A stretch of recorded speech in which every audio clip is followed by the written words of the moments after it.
The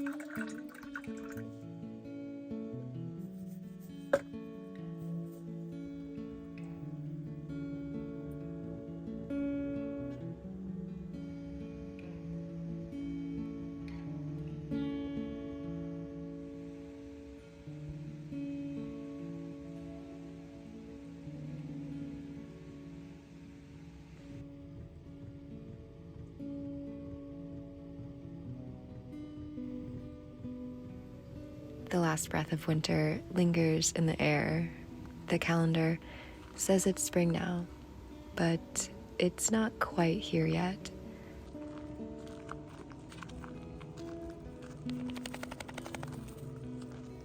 There are days still with snowfall.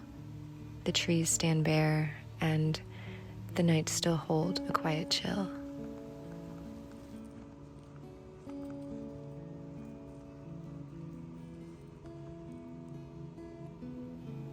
Just like the seasons of our lives, change doesn't come all at once.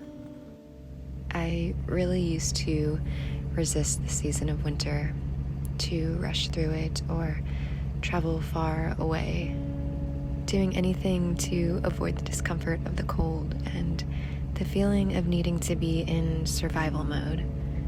But after these past few months, I see winter for what it really is: a quiet teacher, a pause between what was and what's coming next. It gives us the chance to rest before kickstarting the energy of spring. Winter is honest. It doesn't pretend to be anything other than what it is. It strips everything down to the essentials, leaving behind only what truly matters.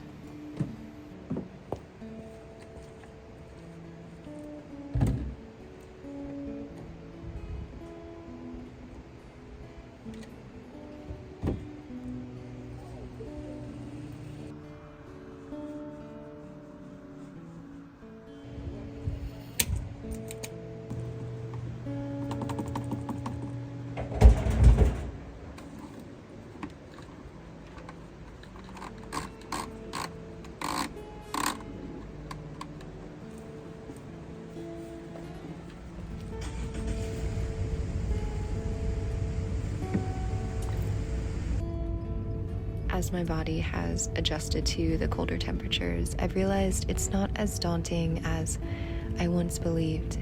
When I stop resisting what I've tried so hard to avoid, I often find something unexpected: a resilience, an adaptability, even beauty.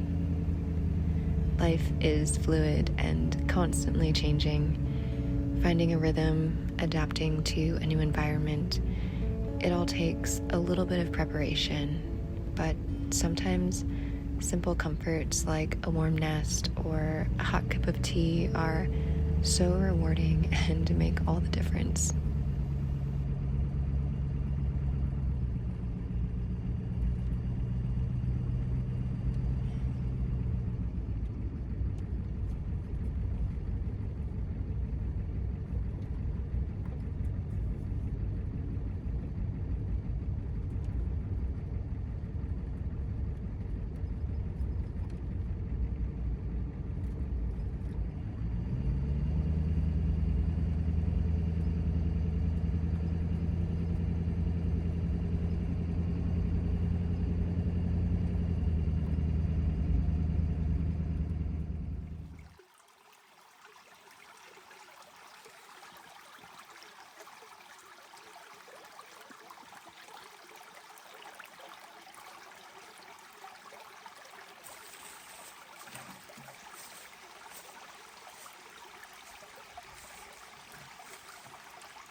So last November, Hurricane Helene swept through these mountains, leaving entire communities without power or communication for weeks. When the grid went down, so did access to clean water. And at first, we gathered it from the streams, but After flooding and storm surges, even those became contaminated. It was a stark reminder of how quickly things can change and how important it is to be prepared. I learned how much I need to shift my focus towards self-reliance, ensuring I have the right tools to navigate moments like these. I'm blessed I had the ability to generate power for my van from the solar panels, but honestly, I realized just how important water is for basic survival. I'm grateful to have partnered with MembraneSolutions for this video. They've provided me with some simple yet essential filtration systems that make a huge difference when access to fresh water is uncertain. One tool I'm adding to my emergency kit is their water filter straw, which simply allows you to drink directly from a stream or filter collected water on the spot, removing bacteria, chemicals, and other contaminants. It's also designed to attach to both water bottles and most hiking backpacks, making it incredibly versatile and something I'll definitely use on my hikes as well.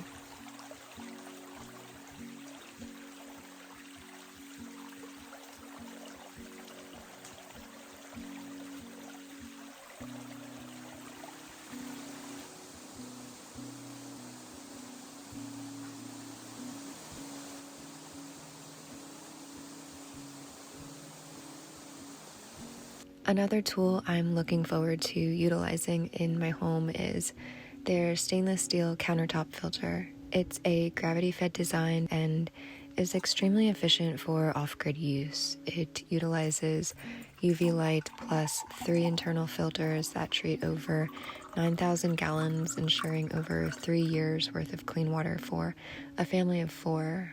So far, it has filtered out heavy metals, bacteria, and chemicals, yet it keeps the minerals intact and creates some of the purest spring water I've tasted. There's definitely a peace of mind that comes with knowing I have reliable access to clean drinking water, and it's shifted the way I approach hydration. Instead of rationing or second-guessing my water sources, I can drink freely and abundantly, which has made a huge difference in how I feel day to day. Self-sufficiency isn't just about emergency preparedness, it's also about creating a sense of ease in everyday life. When I don't have to worry about the basics, I can focus more on being present.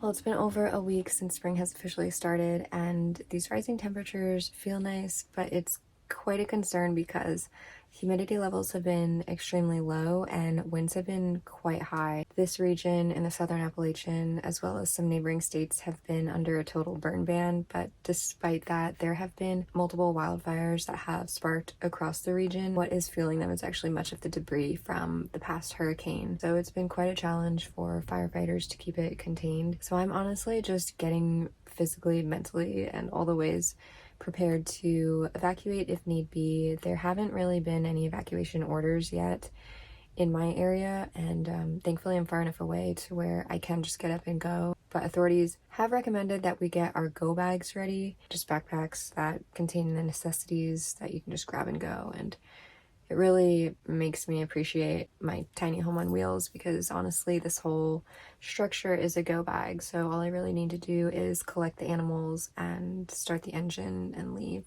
But yeah, life in the mountains has honestly felt like a cycle of extremes, from the hurricane to the polar vortices this past winter to these now wildfires. It's definitely been a wake-up call for me to stay vigilant and prepared, and really that's all we can do. Where I've been camping is actually close to national forests, and we have been smelling some of the smoke, but thankfully we are far enough away to where we can just get up and go. There are many water sources and streams that are surrounding the area, but it is important that we do clean up as much as we can, taking care of any trees that are compromised and are threatening the structures nearby, as well as just cleaning up as much as possible. So my thing right now is keeping an eye on local news and communities and seeing what's unfolding there, and also paying attention to the forecast because there are rains forecasted to start tomorrow and for the rest of the week. So really, I'm just kind of hoping that that is the case and that it comes through.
After days of dry air and smoldering hills, the long-awaited rains finally arrived.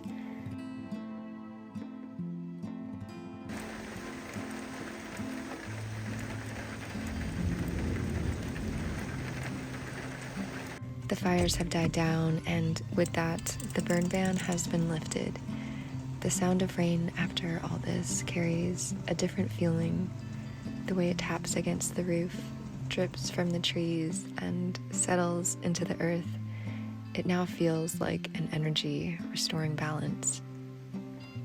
And I know the animals and I are so grateful to be able to nestle down safely for another night.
had some apples that have started to look a little sad, so I'm going to make a simple applesauce. It's such a comfort food and reminds me a lot of my grandmother, who always made this when I was growing up.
Just do it.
I'm realizing that preparation isn't just about being ready for emergencies. It's about making space for presence.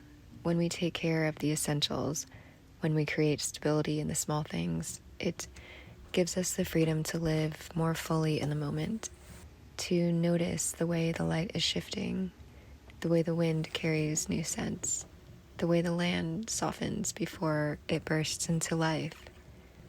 Time and experience truly do shape us. Just like the land, we adapt to what each season demands. Some moments call us to be still, to wait, to prepare. Other times, life pushes us forward without warning.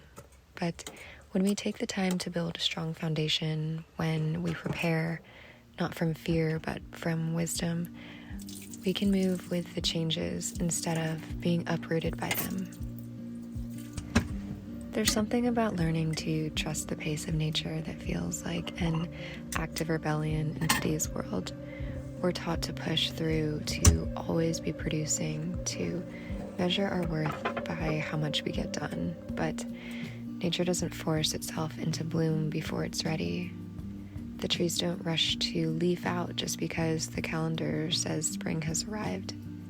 They wait for the right conditions, for warmth, for moisture, for the perfect moment to awaken.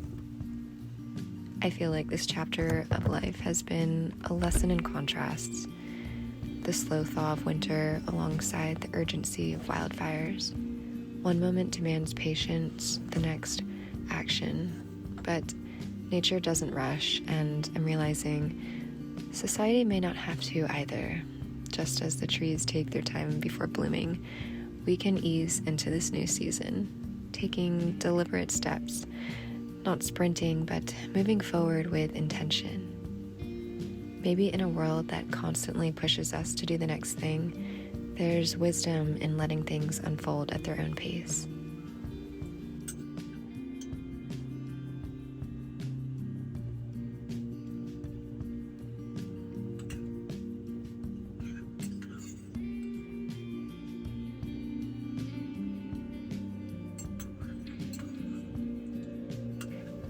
Well, I thank you so much for tuning in and catching up with me, and I hope you take such great care. Until next time.